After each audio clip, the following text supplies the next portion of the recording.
સલામ બહેનો, આજે આપણે ટ્રુઝો પેકિંગ્સમાં બેસિક શીખીશું. કુર્તા ઇઝારની પેકિંગ કરીશું, જેના અંદર આપણે જરૂરત છે એક થર્મોકોલની જે સ્ટીફ હોય, અને યા તો થર્મોકોલ યુઝ કરી શકો યા હાર્ડબોર્ડ યા કાર્ડબોર્ડ વોટ એવર, પણ થોડું શું સ્ટીફ હોવું જોઈએ. ઇઝારનું મટીરિયલ એકદમ નીટલી થર્માકોલ પર, અને આ કરતી વખતે આપણે કોઈ ટેપ વગેરે યા ટાચની એવી કોઈ બી વસ્તુ, પછી એના સાથે કોઈ રૂમાલ હોય, સોક્સ હોય, એ આપણે મૂકી શકીએ છીએ. રૂમાલ આવી રીતે, અને સોક્સ અહીંયા નીચેથી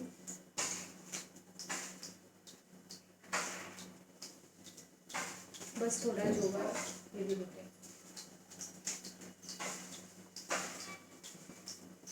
હવે નેક્સ્ટ સ્ટેપ, આમાં આપણે કોઈ બી ટેપ યા ટાચની કંઈ બી નથી લગાવ્યા, તો એની નીટનેસ માટે આપણે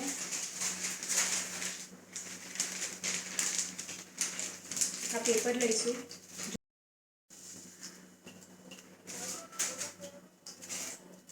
બેક સાઈડ પર જે થર્મોકોલ હતો એ નીકાળીને હવે આ જે કુર્તાનું મટીરિયલ છે એ પાછું રેપ કરી દેવાનું છે આના ઉપર નીટલી.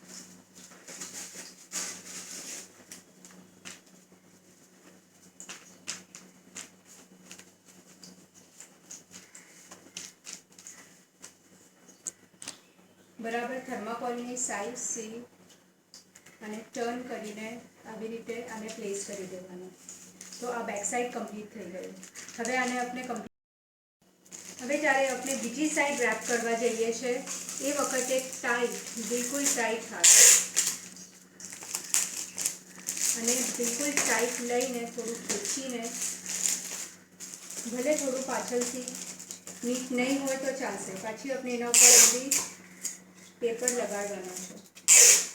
અને થોડું ટાઈટ કરીને પછી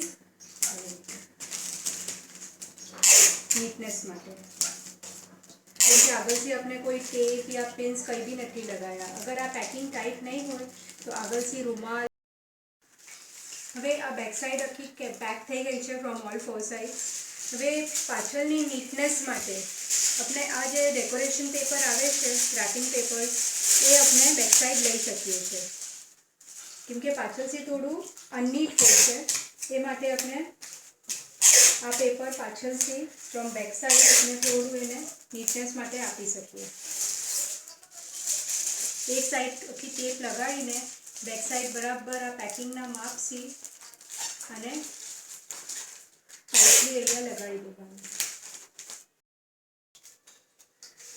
કેમ કે બોર્ડર છે સિલ્વર અહીંયા કુર્તાના ઉપર, એ હિસાબે આપણે સિલ્વર ટેપ લઈશું, યા આપણે ગોલ્ડન બી લઈ શકીએ છીએ.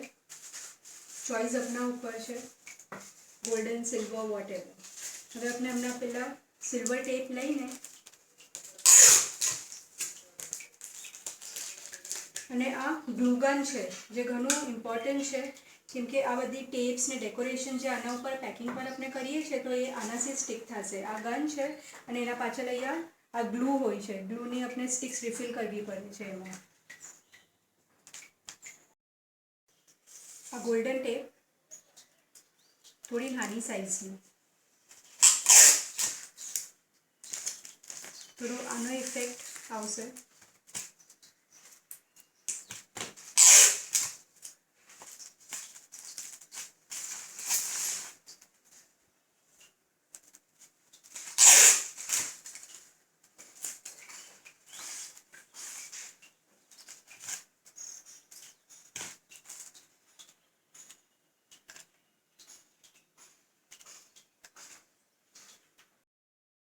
આ જે ગોલ્ડન ને સિલ્વર ટેપ્સ હોય છે એ કર્લ થઈ શકે છે. એનો મેં આપને તરીકો બતાવું કેવી રીતે કરવાનું.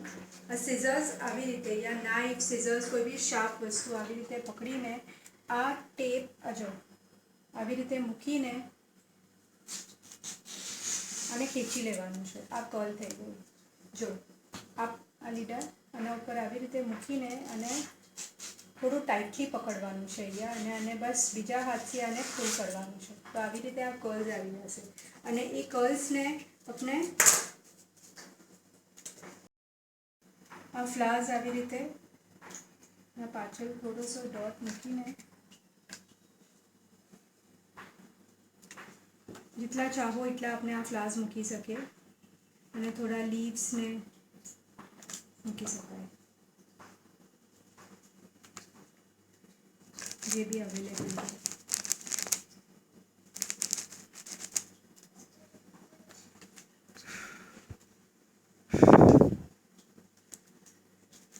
આ આપણી પેકિંગ કમ્પ્લીટ થઈ ગઈ છે.